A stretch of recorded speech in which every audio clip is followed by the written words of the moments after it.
Halloween night, you come home, dump out all your candy, and you're so excited to see everything that you got. And growing up in Indiana, I never got a rock like Charlie Brown did, but you definitely got a wide range of things that people felt they should be giving you for Halloween. And what that taught me over the years was something around empathy and this gap between what we're hoping for, you're hoping for that favorite big full bar, and what somebody else is willing to give, as well as if you're the candy giver, what it is that you're wanting versus what you're willing to give up to somebody else.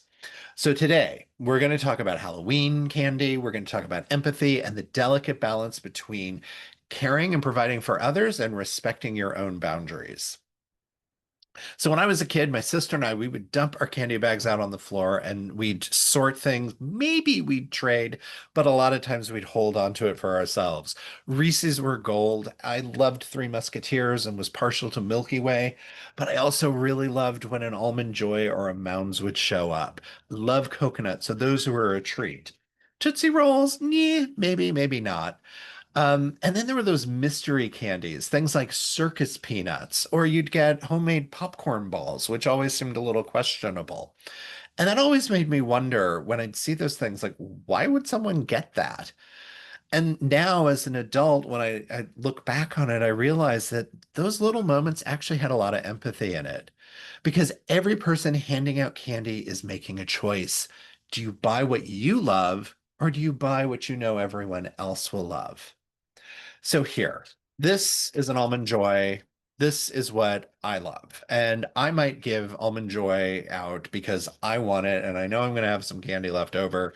And so why not have the things that you love in order to eat? And I don't go into an office, so I can't really give it away.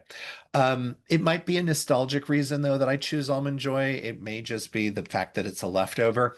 This almond joy is the candy equivalent of self-empathy.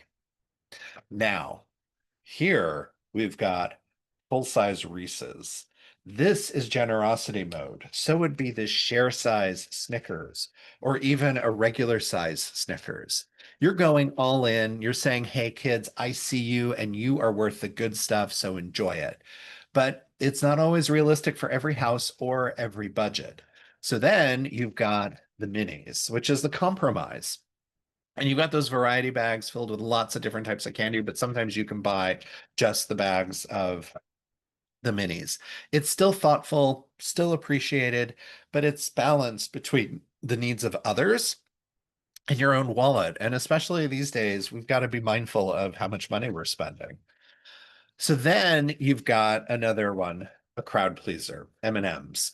And this is buying what's popular because you want to make people happy. But sometimes in doing that, you might forget what you actually enjoy. So you've got to trade all of those things off. And as this relates to empathy, think about empathy is not giving up your own perspective and your own point of view. It's not about erasing yourself in order to make somebody else comfortable. It's about what recognizing both sides of the exchange. So I mentioned circus peanuts earlier, and no disrespect to circus peanuts. However, if I were to give out circus peanuts, that would be erasing myself because I do not like them and I do not want them around. It might be good for my waistline not to have a candy that I like around, but ultimately, let's be honest and let's be real about what's going to happen. So instead, it's about recognizing both sides of the exchange. What's something that people aren't going to go, ew, I got a rock, um, but actually enjoy, and then something that you really want. So when you think about the five steps to empathy, three of the steps actually come in perfectly here. First one is dismantling judgment. So notice the story that you're telling about others and even the story that's coming up for yourself. Maybe that person that handed out raisins when you were a kid, maybe they had dietary restrictions and there was a reason for that. The third step in the five steps, actively listening. So this is listening for what's really being asked. Kids aren't asking for sugar, they're asking to be seen. Compliment them on their costume, say hello, welcome them, engage with them, help them feel seen and heard. And yeah, the choice of candy is actually probably part of that too.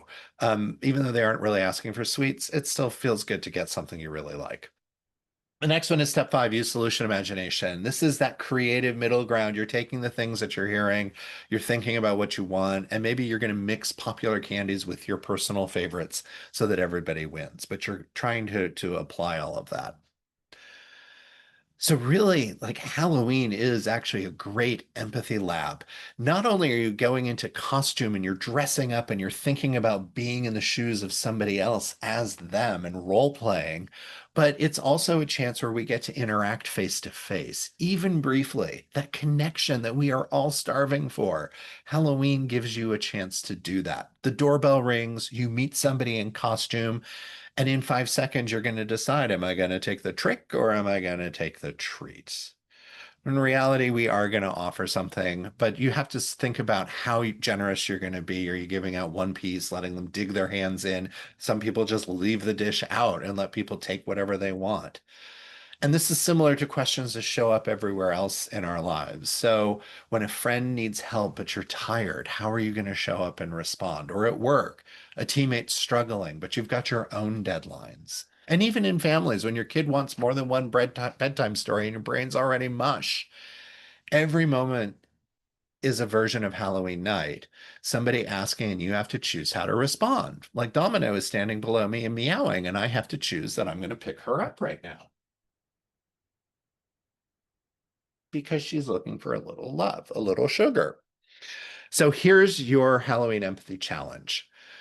First step, when you're going out to buy the candy, before you actually make the purchase, stop and ask yourself, who am I buying for? Am I buying for me because I know I'm going to have leftovers, or am I buying for the kids? And then notice what your instinct is. This is the second thing. Are you reaching for your favorite or are you reaching for everybody else's favorite? Are you going for the almond joy because you like it, or are you reaching for M&Ms or Reese's? And then imagine what that middle ground might look like. So, you can get the little minis, gives you enough to share without losing yourself in the process. And this is about how empathy starts to show up, and you're using boundaries with your empathy. So you're being generous, but you've got self awareness baked in. You're self aware about your budget, you're self aware about your own preferences, and you're self aware of the reality that on November 1st, there's going to be some candy left over. And what are you going to do with it? So maybe this year, whether you hand out the full size or the fun size, your candy choice can become a tiny act of empathy. Because empathy isn't about giving up what you love, it's about understanding what others need and finding a bridge between the two. And remember, even if you get a rock, it's still a chance to connect. So if this hits home, please give it a like, subscribe, and share it with someone else who could use a little empathy this Halloween, or that's really into the candy and which ones they give and why. And let me know in the comments, what's your almond joy? What's that thing that you love even if nobody else does? And how do you decide between full size, minis, or an assortment? Because, hey, even if it's an almond joy, somebody's got to love those. Thanks so much for joining me. I'm Rob Volpe, and we will talk soon.